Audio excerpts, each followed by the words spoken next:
ॐ दक्षिणस्य समारम्भा शङ्कराचार्यमध्यमा अस्मदाचार्यपर्यन्ता स्मर्या गुरुपरम्परा श्रुतिस्मृतिपुराणानाम् आलयं करुणालयं नमामि भगवत्पादं शङ्करं लोकशङ्करं शङ्करं शङ्कराचार्यं केशवं बादरायणं सूत्रभाष्यकृतौ वन्दे भगवन्तौ पुनः पुनः ईश्वरो गुरुरात्मेति मूर्तिभेदविभागिने व्योमवद्व्याप्तदेहाय दक्षिणामूर्तये नमः।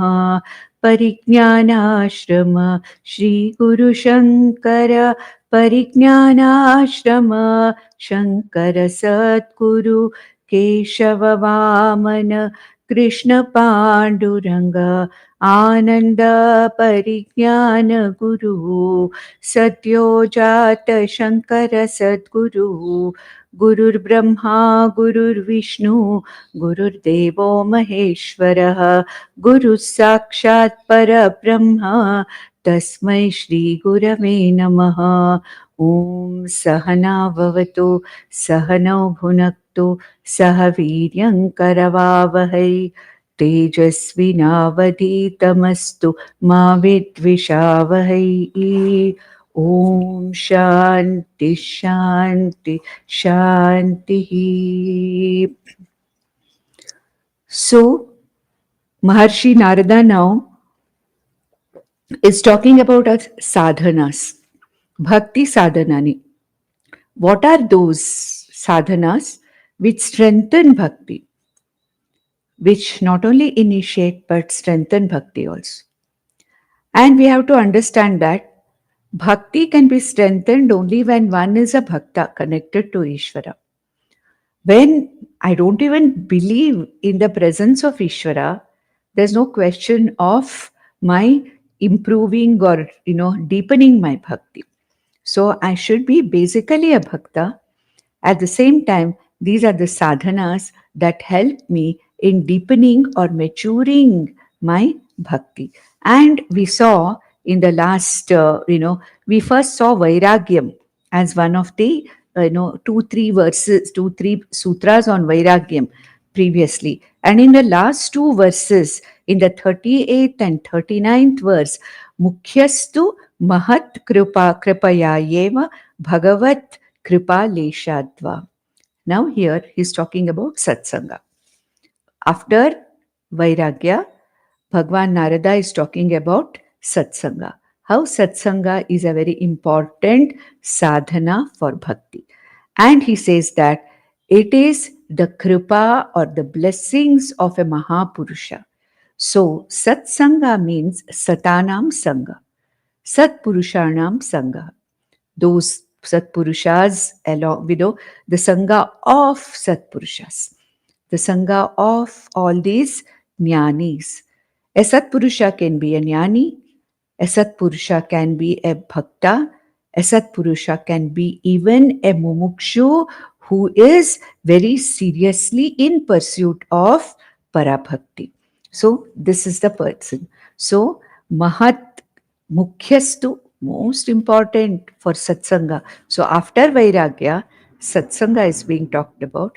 And he says, for satsanga, to be in the company or the sangha of a Mahatma, which really helps. Because when you're in the company of a Mahatma, when you're in the company of a Bhakta, in the company of a Jnani, then all the time you are more and more involved in the Hari Bhajanam, Hari Kirtanam, Hari Nama Smaranam, and also listening to the glories of Ishvara. And therefore, being in satsanga is a great sadhana to develop, not only develop, to strengthen one's bhakti. And he says it is nothing but the kripa, mahat kripa. That is the kripa of a Mahatma. Also, Bhagavat kripa leshadva. Even a lesha, even a small amount from the kripa kataksha of the Lord, when there is this grace, kripa, grace, then also it helps in finding the right company, the right Mahatma to be in. And in the 39th Sutra, which we also found, Narada said, Mahat Sangahatu Durlabhaha Agamyaha and Amoghascha. It's very Durlabha.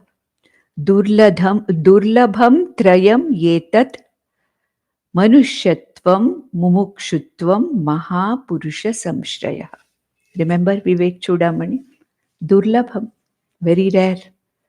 But you may not find, it's not very easy to find a real, genuine Satpurusha.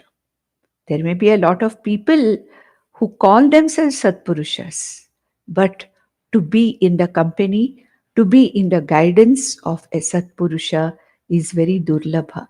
Durlabham trayam yetat. These three, Manushyatvam, Mumukshutvam, Mahapurusha Samshraya. So a Mahapurusha Samshraya, a guru, going to a guru, Guru Upasadanam, meeting a Jnani, meeting the right guru. And I said in the last session, how does one find out who's the right guru? Do I know? Can I choose? No, it's not possible. Because I'm an Ajnani. I'm not a Satpurusha. I want to go to a Jnani. I want to meet one. I want to be in the company of a Jnani. Now, it is just the grace of the Jnani. It's not possible for me to choose. It's not like putting my request on the Google and trying to see the Mahapurushas or Satpurushas in and around me. That's not the thing. And ultimately, the Guru literally, Ishvara takes me to my Guru, or literally the Guru comes to me. The right Guru, the right Mahapurusha comes to me. That is the thing where I cannot choose. I don't know anything. What am I going to choose? So it's Durlabham. It is Agamya. It's not easy to find one. Agamya. It's not at all easy to know. There may be so many Satpurushas when we look around, but how do we know them? Do they have any kind of an identification? No. Satpurushas, real Satpurushas, don't have any kind of an identification around them. They don't wear badges. They don't wear any kind of attire which says that they are Satpurushas. That's not there. So then who's a Satpurusha? Not known to me. I don't know. In my family, in my surroundings only, there may be really a Satpurusha whom I may not even know. I may not even be aware of. So it is Agamya, difficult to know. Who's genuinely a Satpurusha, very difficult to know. But once you find, then Amogha, then there's no question of once I find, because of the grace of the Mahapurusha, grace of the Guru. Okay, Guru also, to find the right Guru, Guru Kripa has to be there. To be born in a community of illustrious Guru Parampara, it is not something random. It is something, a great Kripa. Therefore, it is Guru Kripa, Satpurusha Kripa. Once I get in the company or, surrender to the right Satpurusha or Guru, then Amoghascha, then there's no looking back. There's absolutely no looking back, because there it is infallible and there is absolutely no doubt at all of, going wrong. No question or doubt of being led in a wrong path. Therefore, Amoghascha, once we find, then there is no confusion. There is no moha. There is no question of have I found the right person or not. When the right person comes into my life, when the right Guru comes into my life, then there's no question of doubt. It is Amogha. It's actually infallible. And then we introduce the last sutra, the sutra number 40. Labhyate api tat kripaya yeva.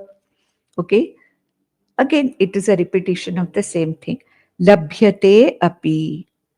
Definitely, if I get the company of a Satpurusha, it is Tat Krupa Yeva.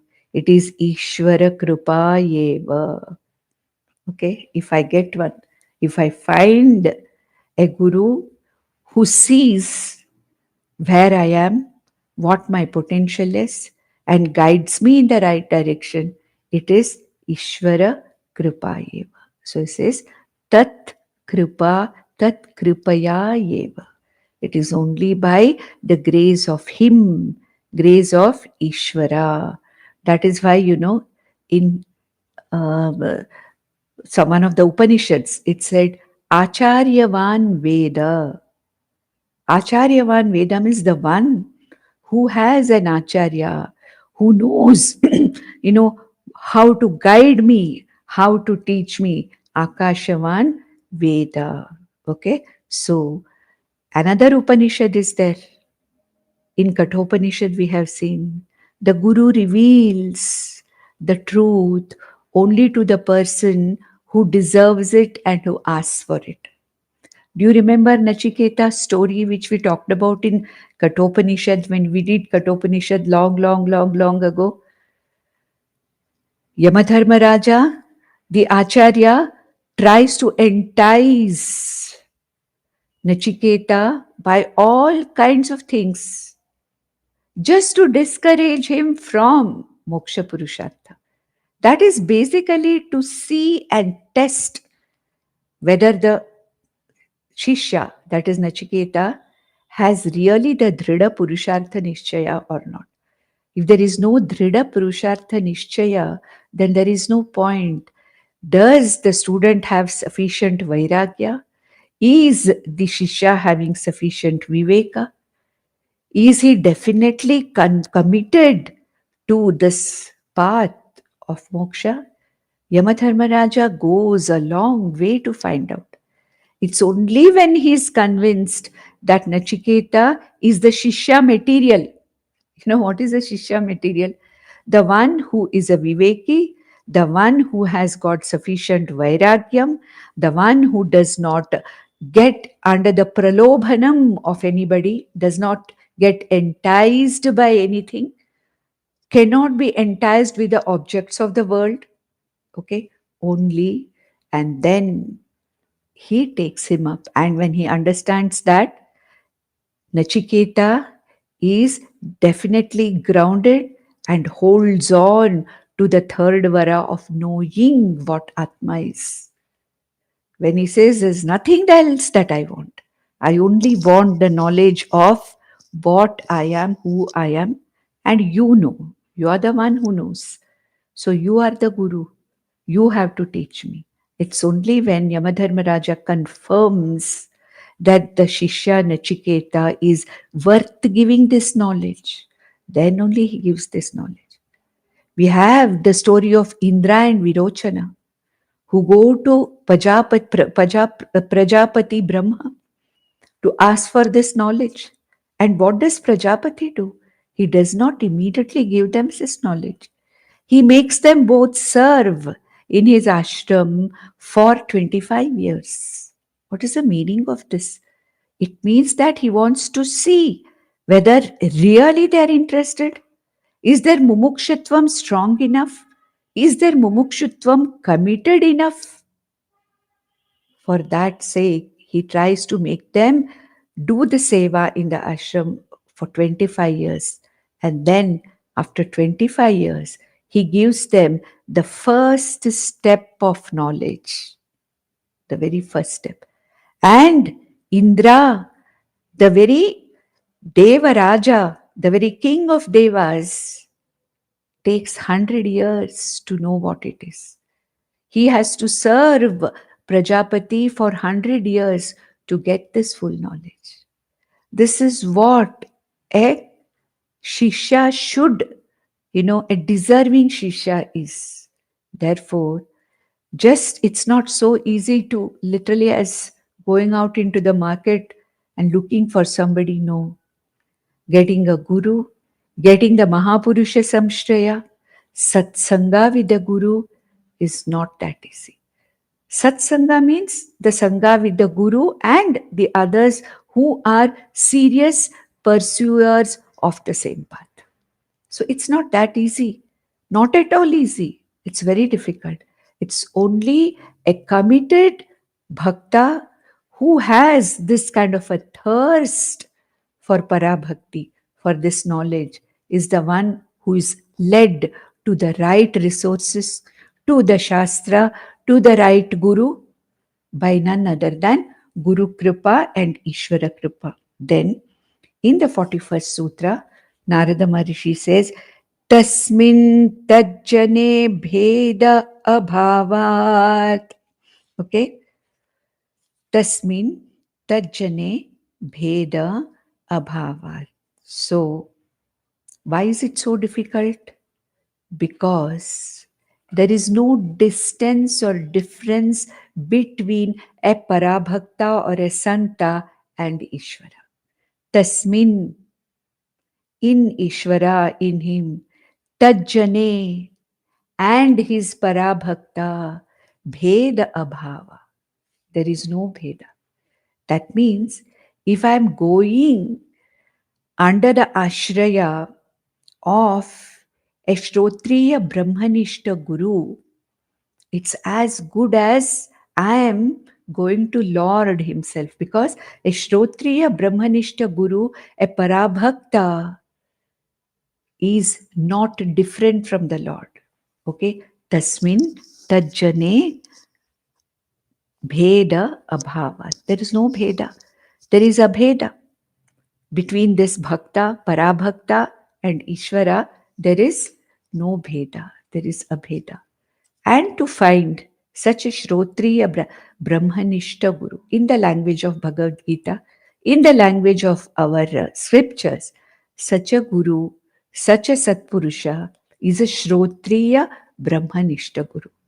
Shrotriya means the one who has got this knowledge, Paramparataya, Guru Paramparataya, from Sampradayavit Guru he is. He's a Sampradayavit Guru who has had a parampara by which he has gained this knowledge. Very well assimilated knowledge, Shrotriya, Brahmanishta, the one who is abiding in this knowledge. So a Shrotriya Brahmanishta Guru, to find such a Guru also is very difficult, because this Satpurusha or Guru is as though Ishvara, he is Ishvara only. See, all of us are that. We are all, there is no bheda between us, between me and Ishvara. Only I don't know, that's all. There's no bheda between you and Ishvara. You are Ishvara, you are Brahman. The difference between me and the Guru is the Guru has understood it. Guru Mukhena Shastra Shravana Dwara, and also by a clear Samyak Darshanam, by a clear understanding of what? Of understanding that I am not different from Ishvara. Saha Ishvaraha ahameva asmi. Tad Brahma ahameva asmi. I think the one who has understood this, he is Ishvara. So when I get a teaching from such a Guru, it's like Bhagavan teaching me. That's why Guru is, we call Guru Brahma, Guru Vishnu, Guru Devo Maheshwara. It's only because the Guru is in no way different from Bhagavan or Ishvara. Then, so he says, the next one, Tasmin tat jane bheda abhavat. So, therefore, this bhakta, parabhakta, is none other than Ishvara. You can call Narayana, Shiva, anything.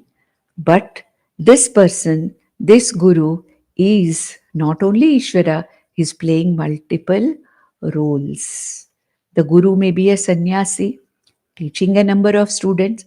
The Guru may be even a grahastha, leading a grahastha life, doing whatever duties he has to do, fulfilling his duties, at the same time teaching. It can be any kind of a Satpurusha. And all those who are committed to the common goal of moksha, association with them is also called as satsanga. Then in the 42nd sutra, Narada says, Tadeva sadhyatam, Tadeva sadhyatam, Tadeva sadhyatam. That is to be accomplished. What? Satsanga, Mahapurusha samshaya. Tadeva sadhyatam, Tadeva sadhyatam. At the same time, Tadeva sadhyatam means what? Ultimately, understanding the abhedam between me and Ishvara is that ultimate thing that I am working for. Therefore, constant remembrance of Lord Ishvara, constantly being in the company of Satpurushas, constantly being in the service of the Guru. Okay, this is what is actually to be achieved by a person. Okay, this is bhakti. Bhakti is not something, it is, see, that bhakti is not something which we can, define in certain, fixed terms. Bhakti is a deep connection with the Lord. That's it. Bhakti is a deep connection with the Guru. That's also bhakti. Deep connection with the Shastra. Reverence to the Shastra. Reverence to the Guru. A deep connection with the Shastra and Guru. A deep connection with Ishvara. I want to know what you are. I don't want you, Ishvara, only as a bad time resource. I'm in distress, so I need you. I am starting something, I need your blessings. No. He's not somebody, Ishvara or Guru is not somebody who is a resource in distress. Doesn't matter. I can do that initially. But I have to go much, much beyond that. My bhakti has to evolve. It has to mature beyond Artha Bhakti and Artharthi Bhakti. Otherwise, the connection is a very, very business-like or superficial connection. What we are looking at is ultimately the abheda connection. So therefore, this continuous, committed dedication to knowing what Ishvara is possible, he says, only through satsanga. Satsanga is the one which really helps one to move faster. I may be a bhakta, I may be a scholar, but if I say that I'm going to independently pursue Shastra Jnanam, I'm going to independently go through all this, I don't need anybody. That's not possible. Like in any other field of knowledge, it is not possible for us to travel alone when some learning is necessary. And what is this learning? Abheda, Jiva Ishvara Abheda, this understanding, this learning is something which is the highest learning, the highest knowledge. And I cannot say that I'm going to achieve it or go through it independently without anybody's help. No, that is not possible at all. Therefore, he says that one has to have the company of Satpurushas, the Sangha of Satpurushas, because all are thinking in the same line. When I'm with the Guru, doing Shushrusha to the Guru, Shushrusha means two things: serving the Guru as well as Shrotum Ichuhu. Okay, Shrotum Icha is Shushrusha. Want to listen to the Guru, want to understand what he is saying, eagerly waiting for the words of wisdom from Guru. And from the other people also, who are my, companions in this are also satsangis.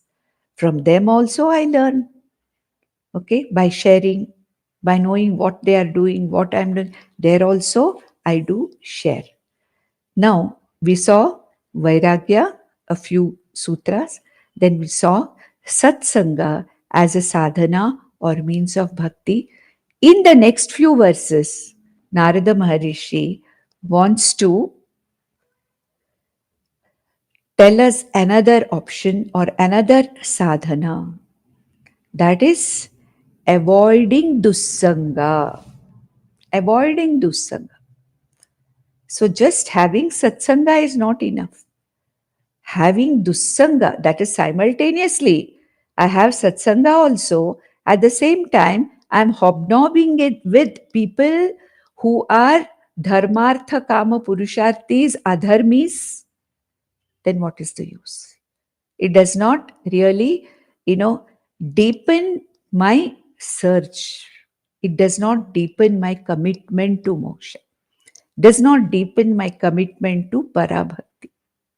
So what is said here is, as much as satsanga has to be developed, so much so dussanga has to be avoided.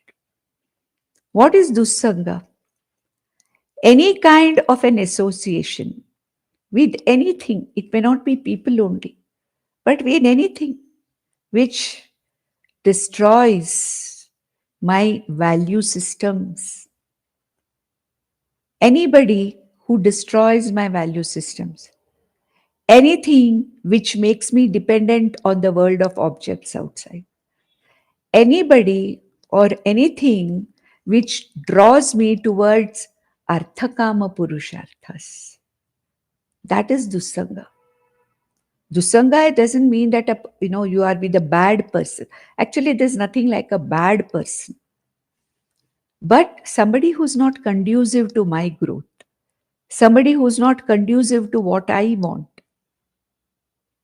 Okay, I want to go in a certain direction, but I have a person known to me or a friend, a person whom I'm connected with who is not conducive to that. I am in the company of a person who's always telling lies, asat.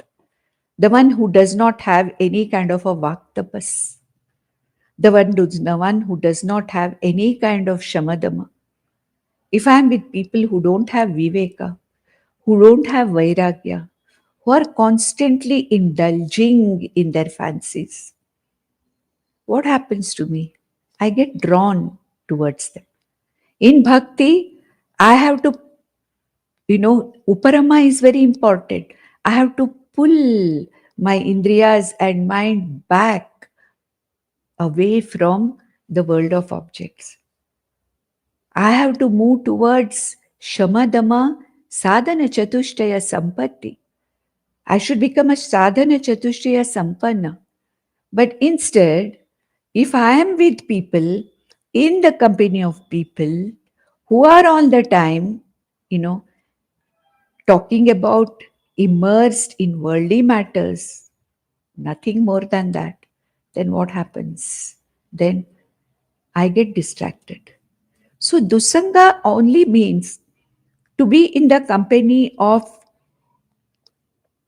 such people, such professions, where I get distracted from my primary goal, where I get distracted from my values. I've heard of a story.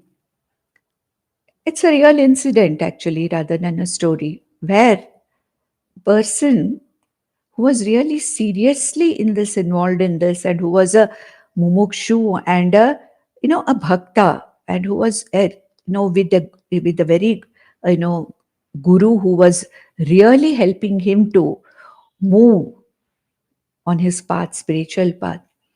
It seems he was a good lawyer, but he felt that it was not helping him, and he left his career because it seems he told his guru that, see, sometimes I have to tell lies there.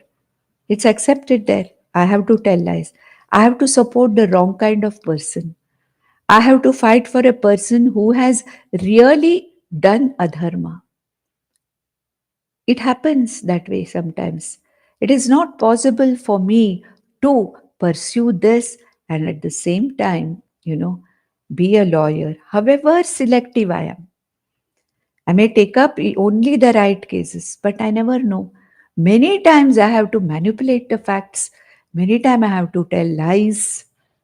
So he felt that that was going totally against his conviction of going towards this Abheda Bhakti. He was a Bhakta par excellence, working towards Parabhakti, working towards knowledge. And he felt that Sangha with this was not the right thing. And so he felt that he had to leave. Similarly, we may have people around us who are constantly distracting us, who are constantly trying to discourage us from our pursuits. Yes, it happens. There are people who say that their family members make fun of them. They can't do anything. Of course, they can't leave the family and go. The family members, the spouses are making fun of them. Oh, going again, huh? There, sitting there. What has happened? Nothing has happened. Last 20 years, you have been going and listening to this. What has happened? You have not changed a little bit also. These kind of remarks, derogatory remarks, complaints, finding faults, it can happen. Wherever it is possible, can we come away from Dussanga? When it is not possible, when there are criticizing people around me in my own family, then I have to surrender to the Lord to just give me the courage and the strength to pursue. That's all. I can't do anything. If my children and my spouse are constantly harassing me and making fun of me about my, moksha purushartha, the only thing I can do is, to surrender to the Lord and to the Guru for, you know, proper guidance. That's all. There's nothing else I can do. So, wherever possible, here, Dussanga means wherever possible, if I can keep away from wrong company. Here, wrong company means any company which tends to take me away, deviate me, distract me from my path. That is a Dussanga. Now he's going to talk about what are the dangers of Dussanga for a mumukshu. So, a mumukshu is a bhakta only. We have already seen that. As a karma yogi mumukshu, he is a bhakta. As a upasana yogi mumukshu, he is a bhakta. As a jnana yogi mumukshu, also he is a bhakta. As a jnani, he is ultimately parabhakta. So, there is no difference between jnanam and bhakti. We have to understand that. Bhakti is not a separate thing. Bhakti and sadhana and jnana are one and the same. A deep connection with Ishvara is bhakti in the form of knowing what he is, in the form of understanding that I am not different from Ishvara. This deep connection is bhakti. Therefore, bhakti is another name for jnanam. Therefore, here Bhagavan Narada and also Bhagavan Shandilya in his sutras are talking about parabhakti only. Initially, they may talk about aparabhakti like a, artharthi bhakta or artha bhakta. But otherwise, bhakti means parabhakti. Bhakti means parabhakti means jnanam, jnani. So let us see what he wants to talk about in the next 3 verses. He wants to talk about what are the dangers of dussanga, being in the company of, people, situations, and things which are not conducive to my growth, spiritual growth. So, here, 43rd Sutra, we have almost come to the, we have already crossed the halfway mark. So, now we are here. That is what happens in Dussanga. Here he says, Sutra 43. Dussangah sarvatha eva tyajyah. Sarvata eva tyajyah dussangah. Sarvatha, all the time, by all means. By all means. If it means becoming a bad person in the eyes of the other person, even if the person is a great friend, no, dusanga tyaga. I have to be a person very close to me, a very close friend, but every evening he wants to go and drink, calls me, come with me, let's go, nothing happens. No, that's not the thing. Let's gamble. No, no, these kind of things, which are going to be non conducive to the values. Because a bhakta should have the values of what? Amanitvam, adambitvam, ahimsa, shantihi, arjavam. Whatever Lord Krishna talks about those 21 values from the verse 7 to 9 in the 13th chapter, worth reading them every day. Because these values are the ones which really make a bhakta more and more mature. Bhakti becoming more and more mature. And therefore he says, Dussangaha sarvatha yeva tyajyaha. All the time a dussanga, or the company of any kind of, I wouldn't say, some authors say avoid evil company. No, wrong company or evil company, it's very difficult to define what it is, because for a non-bhakta, that company may be good enough. It may be good enough. But what is the meaning of an evil person or an evil situation or a wrong situation? Any situation, any person, any object which keeps me distracted from my pursuit, that is dusanga.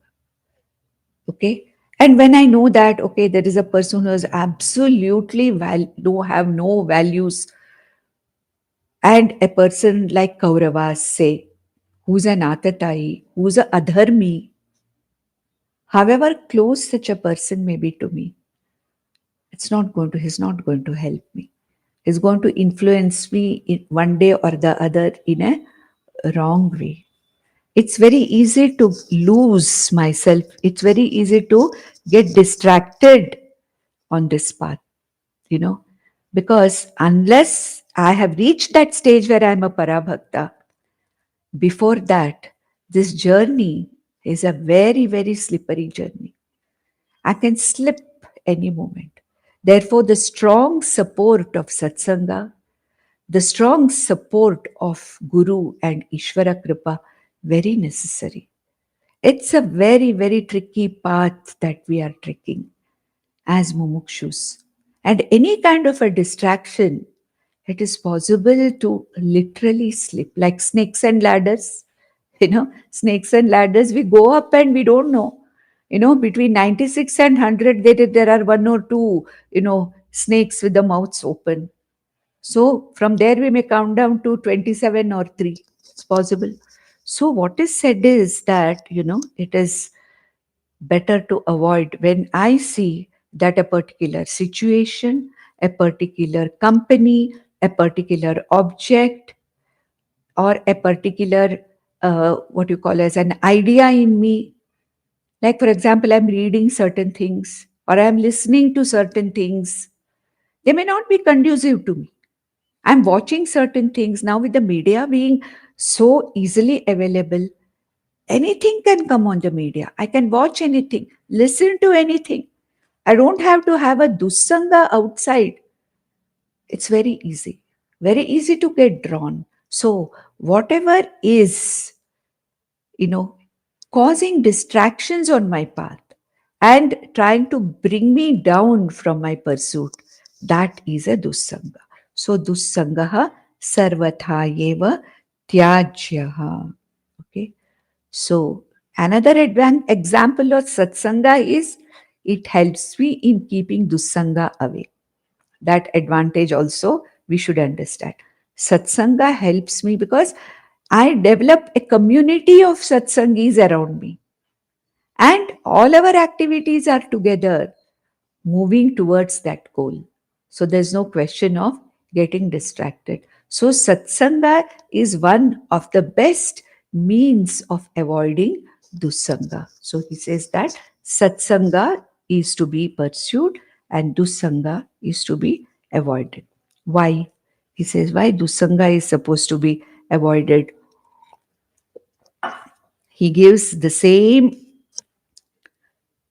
example that Lord Krishna gives in chapter 2. Okay, what happens when I'm constantly thinking of the material objects, when there is lot of sanga or entanglement with the objects outside, when I give in to my fancies, what happens? He says that dhyayato vishayan pumsaha. Do you remember? Sangaha teshu upajayate. Constantly roaming around, thinking about the material objects in the world. Dhyayataha vishayan, objects of the world. Sangaha teshu upajayate. A kind of fancy, spruha, and a kind of pull develops towards them. Sangat sanjayate kamaha. With this sanga or entanglement or fancy, a desire arises in me to have it or, pursue it, to acquire it. Then, sangat sanjayate kama, kamat krodho bijayate. How can krodha or anger arise from kama?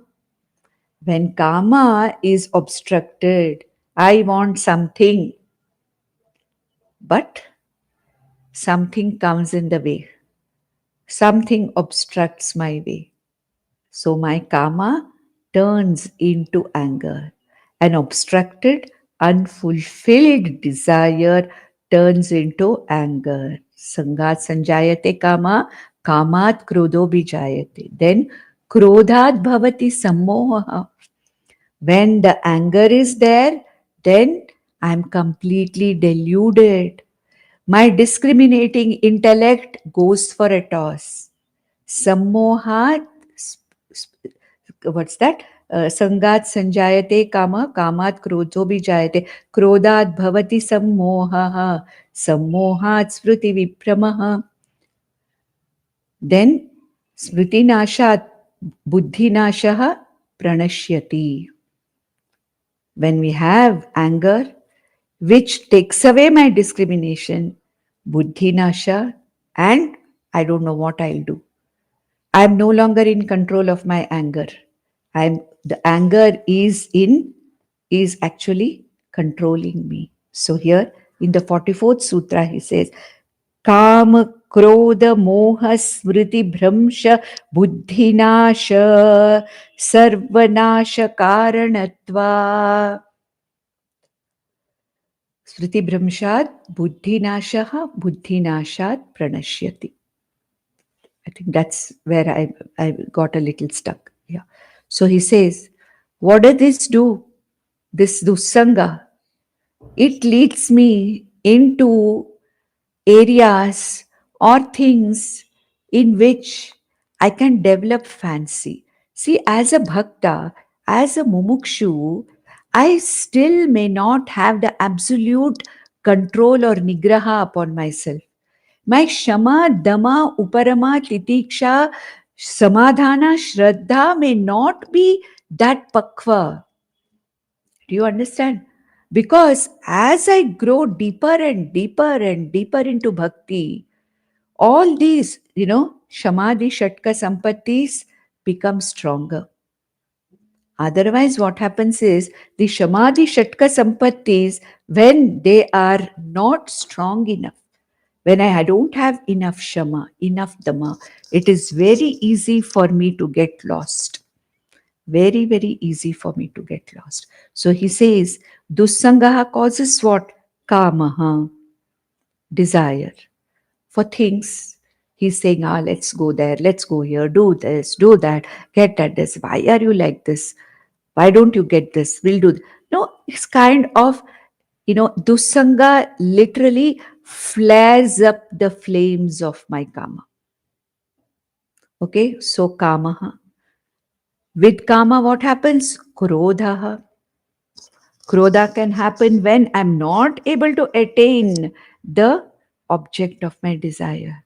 Or dussanga itself can make me a very angry person, because I see a person with whom I am very close misbehaving, angry.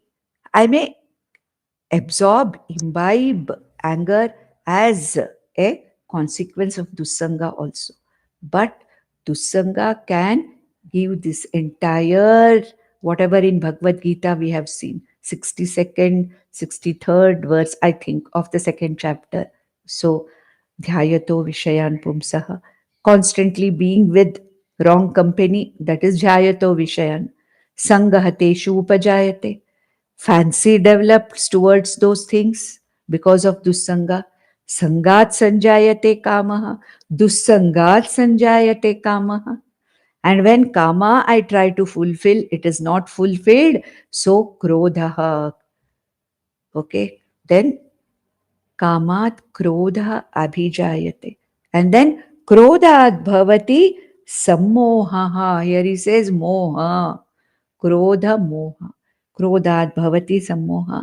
Sammohat smriti vipramaha. Okay. Then after that, smriti bhramshat. Smriti bhramsha. Smriti bhramsha means smriti is gone. That means the right and wrong, what I'm supposed to do is gone. That kind of a discrimination, that no, this is not right, no, this is not what I should do. No, smriti bhramsha. Okay, sammohat smriti bhramsha.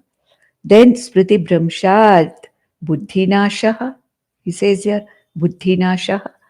Buddhinashat sarvanashah. Sarvanasha karanatva. That means if once I have slipped, again to go back, to climb up, it is wrong. It is not possible.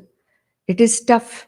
It is very, very difficult. So he says, dussanga can cause kama, krodha, moha, smriti bhramshaha, buddhinashaha, and sarvanashaha. Pranashyati means sarvanasha. Buddhinashat pranashyati. Okay. So buddhinashat pranashyati. With that, I can actually literally go.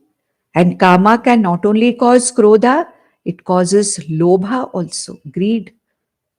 I may fulfill one desire, that's not enough. I want more and more. I want to fulfill more desires. I want to go through that particular fulfillment once more. Fine. So what happens here is that, have we not seen in the 16th chapter in Daivasuri Sampatti, what does Lord Krishna say? Kama, Lobha and Krodha. Okay? Kama, Krodha, Lobha are the three gateways to Naraka.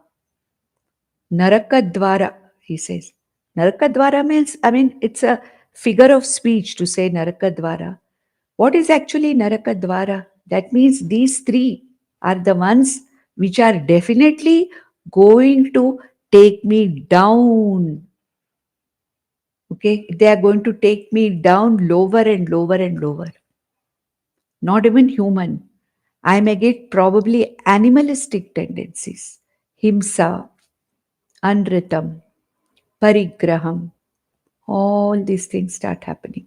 So, exactly those two verses of how constantly thinking of the objects of the world can take you down, especially for a mumukshu who is really making an effort towards his goal. That is what is being talked about here. So 44th verse tells us exactly what Lord Krishna says in Bhagavad Gita. Kama, Krodha, Moha, Smriti Bhramsha, Buddhinasha, Sarvanasha Karanatvat, Dussangam Sarvatha Yeva Tyajyaha. So anything which I find non-conducive or obstructive or exactly opposite to my present dhyaya has to be avoided. Whether it is a situation, whether it is, groups of situation. For example, I go to a party, or invited to a party. And, like I'm not comfortable there because I know that, whatever is happening there, whatever is being talked, the behavior, everything is against me and against my dhyaya. And if I start going there very frequently, often, then I'm completely drawn into it. Negative things have a very, have a very strong tendency to draw a person. To grow, it takes a very short time, very difficult, but destruction can happen very fast. It's the same thing in a mumukshu's life also. Deepening of bhakti, deepening of mumukshutvam, going on the road of mumukshutvam, on the the moksha purushartha. It's a tedious, tedious process. Whereas, adharma is something which can very, very easily destroy anything. So growth, especially growth towards a good thing, is very slow. And at that time, we are very vulnerable.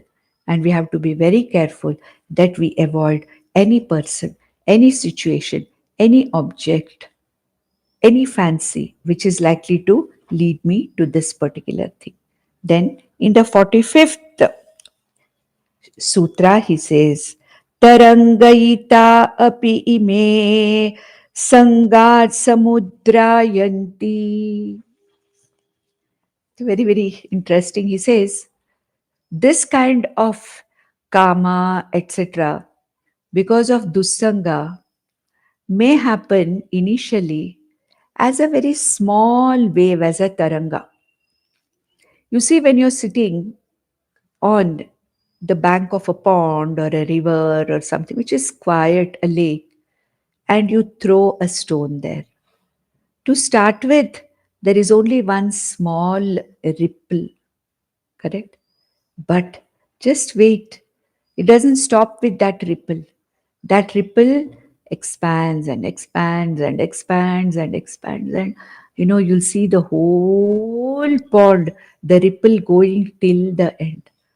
And Narada Maharishi says that, Dussanga, with even one thought of kama or whatever it is nothing but a taranga, a small ripple.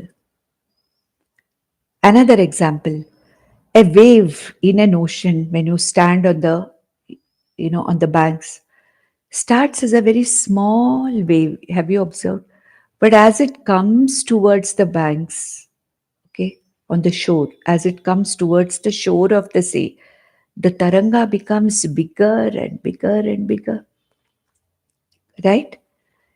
A tsunami starts as a very small wave somewhere very deep inside, but then as it arises, it becomes stronger and stronger, which can destroy.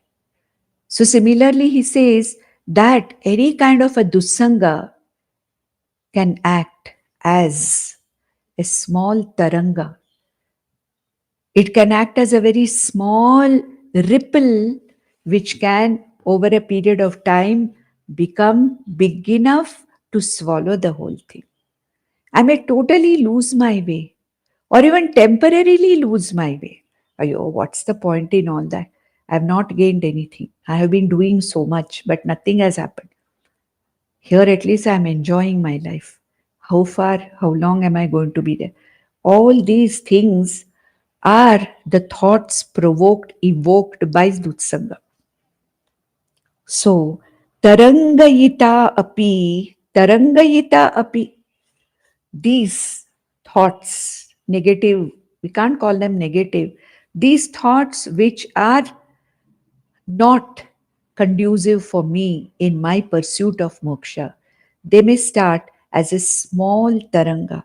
Tarangayita api ime, these tarangayita api ime, they will be starting as a small ripple, even though even though they start as very, very small ripples or a small wavelet. Sangat samudrayanti.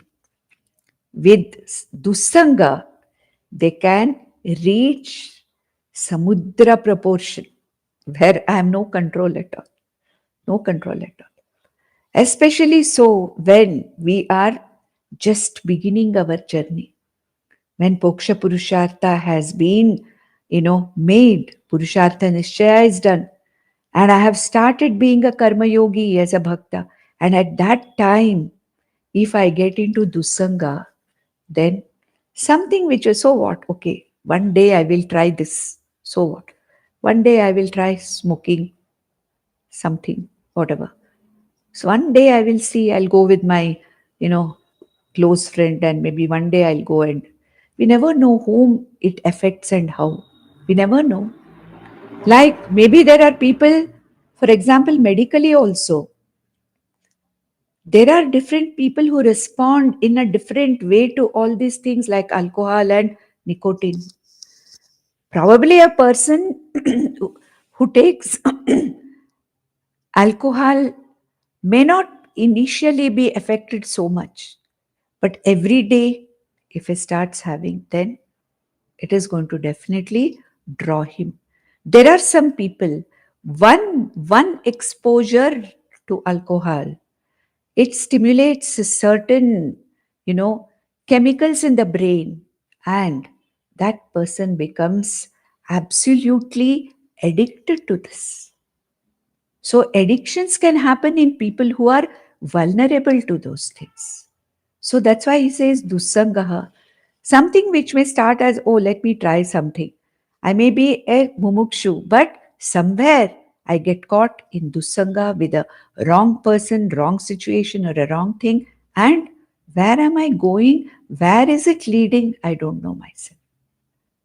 I may be led into something so catastrophic that I may not even be able to come back from it. Therefore, he says, Dusanga may start with a fancy to do something as a small ripple. Oh, let me try it and see what is wrong. After all, no, says that one has to be very careful. Who gets caught, when and where I slip down from my, goal, from my journey. It's something which is very, very difficult to say. Therefore, as much as satsangam sadhyatam eva, he said in the previous son, what did Narada say? He said, tadeva sadhyatam. Satsangam eva sadhyatam. And at the same time, here he says, you have to satsanga, dussangaha tyajyameva. Therefore, why?